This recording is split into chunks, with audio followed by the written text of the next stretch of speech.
বাংলা ভিশনের সাথে কথা বলেছেন বরিশাল সিটি কর্পোরেশনের মেয়র আবুল খায়ের আব্দুল ওরফে খোকন সেরনিয়াবাদ। বিসিসির বর্তমান এবং ভবিষ্যৎ কর্মপরিকল্পনা নিয়ে কথা বলেন তিনি।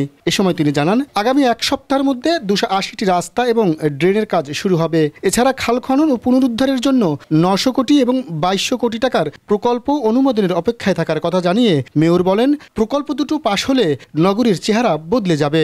আমাদের ড্রেনেজগুলোকে সংস্কার করা, প্লাস আমাদের খালগুলো পুনরুদ্ধার করা এবং খালগুলোকে আমরা একটা ভালোভাবে এটাকে খনন করা এবং মেনটেনেন্স করা। এর জন্য আমাদের একটা মন্ত্রণালয় অলরেডি প্রায় 900 কোটি টাকার মতো একটা প্রজেক্ট আমরা ডিপিপির সাবমিট আছে, সেটা আমরা প্রসেসে আছে।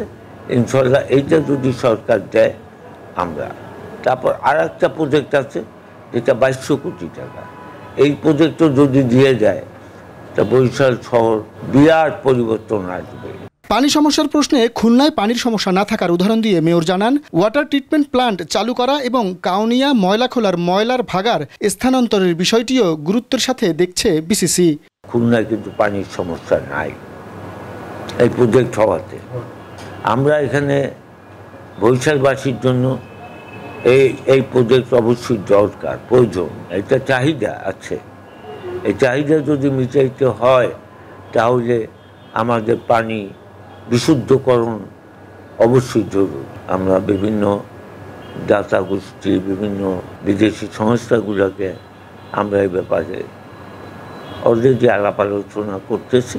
বর্জ্য ব্যবস্থাপনার আমরা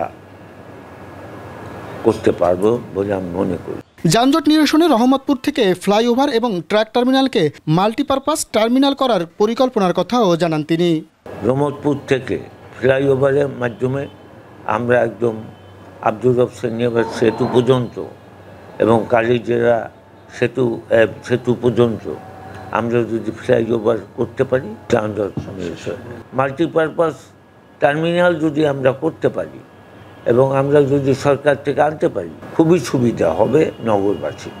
নতুল্লাবাস এটার থেকে অবশ্যই গাড়ি পার্কিং এর সম্পূর্ণভাবে ব্যবস্থা হবে। নগরীকে দৃষ্টিনন্দন প্রসঙ্গে তিনি জানান, খালগুলোর দুই পাশে সৌন্দর্য বর্ধনের কাজ চলমান। এছাড়া একটি আধুনিক পার্ক নির্মাণ করার পরিকল্পনাও রয়েছে বর্তমান পরিষদের। আমরা একটা শিশু পার্ক করার বিষয়ে অত্যন্ত গুরুত্ব দিচ্ছি। আমি এখানে যদি ঠিকভাবে কাজ করতে পারি, কাজ করার সুযোগ যদি জনগণ দেয় এবং মাননীয় প্রধানমন্ত্রী আমার যে সহযোগিতা শুরু হয়েছে এটা যদি অব্যাহত রাখে, ইনশাল্লাহ আমরা এগুলো করা সম্ভব। আবাসনের সংকুলনাবস্থা কাটানোর জন্য একটি মেগা সিটি আবাসন প্রকল্প করার প্রস্তাবও তার প্রকল্পে রয়েছে বলেও জানান মেয়র। শহরের ভিতরে যে পরিমাণে লোক আমাদের আছে এবং আবাসিক অবস্থা আছে, অতি সংকুলন অবস্থায় আছে এবং এইটা এখন একটা ওভারলোড।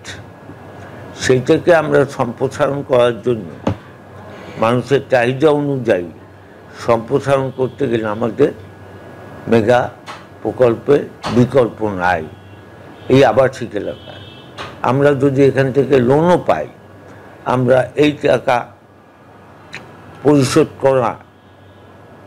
করার সক্ষম হব আশা করি। সেটা আমরা মেগা প্রকল্পের যে একটা প্রস্তাব আমরা মাননীয় প্রধানমন্ত্রীর কাছে রেখেছি, আমরা এটা ব্যাপারে আলাপ আলোচনা করব। ইনশাল্লাহ এটা যদি আমরা করতে পারি, এটা যদি মন্ত্রণালয় অনুমোদন দেয়, ইনশাল্লাহ বরিশাল একটা এই দক্ষিণ অঞ্চলে এর থেকে আর বড় মেগা প্রজেক্ট হবে বলে আমার মনে হয় না। এর আগে এক সাক্ষাৎকারে কথা হয়, নগরীর সবথেকে বড় সমস্যা মশার উপদ্রব নিয়ে। দীর্ঘদিন ধরে ড্রেন খাল অপরিষ্কার থাকাকেই এজন্য দায়ী করেন তিনি। মশা, এটা তো আমাদের খাল জলবদ্ধতা ছিল এবং খালগুলো কোনো মেনটেনেন্স হয় নাই এবং ড্রেনগুলো মেনটেনেন্স হয় না, যার ফলে এগুলো এখনও এইটা আমরা দুর্ভোগ পোয়াইতেছি। শাহিন হাসান, বাংলা ভিশন, বরিশাল।